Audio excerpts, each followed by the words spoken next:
When nothing seems to be working, try these 3 steps.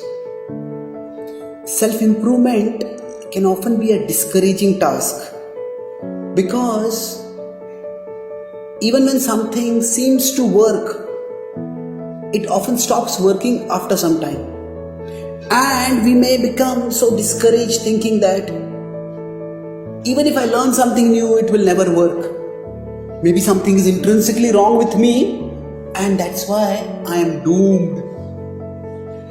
However, we can avoid such paralyzing pessimism by developing 3 attributes conveyed through the acronym TRAP: receptive, adaptive, perceptive. Let's be receptive to new ideas, insights and inspirations from whatever source they may come. That way, even if one approach has stopped working, we will not become closed and disappointed. The Bhagavad Gita 15.15 explains that the universe is the medium through which the all-pervading divinity guides us from within and without.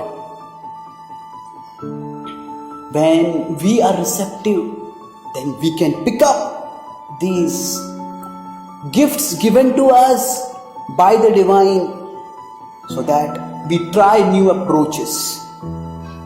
That brings us to the next point: be adaptive.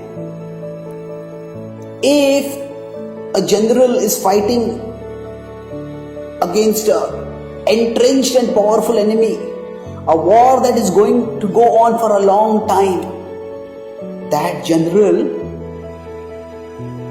remains aware that sometimes the weapons that we are working now may stop working because the enemy develops defensive capabilities against those weapons.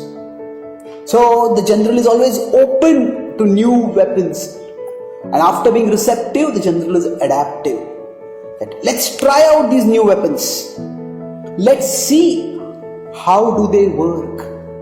Now this does not mean that we give up fundamental practices like meditation and prayer, which connect us with divinity and which ground us in reality. But we can develop new approaches toward these time-tested practices. We can look at them and gain appreciation through fresh perspectives. When we are thus adaptive in trying out new approaches, we will be able to have a sense of excitement and discovery, and most importantly, curiosity instead of insecurity or apathy within us. When we thus adapt to new ways that work, we will be able to make tangible steps in the journey towards self-improvement. And for that, we need to come to the 3rd step, that is, be perceptive. We need to not just go through the rituals of trying out methods and practices. We need to actually observe and evaluate what approach is working how much. Just like a general doesn't just get excited about new weapons or doesn't just remain cynical about new weapons. The general actually tries them out and carefully observes the impact on the enemy camp. When we are perceptive, we will be able to be both flexible to adapt to new approaches and be detached to let go of approaches that have stopped working. These 3 steps, TRAP: receptive, adaptive, perceptive, are not just 3 linear steps, but they are a virtuous and glorious cycle by which we can continue on in the path towards self-improvement till we attain ultimate victory.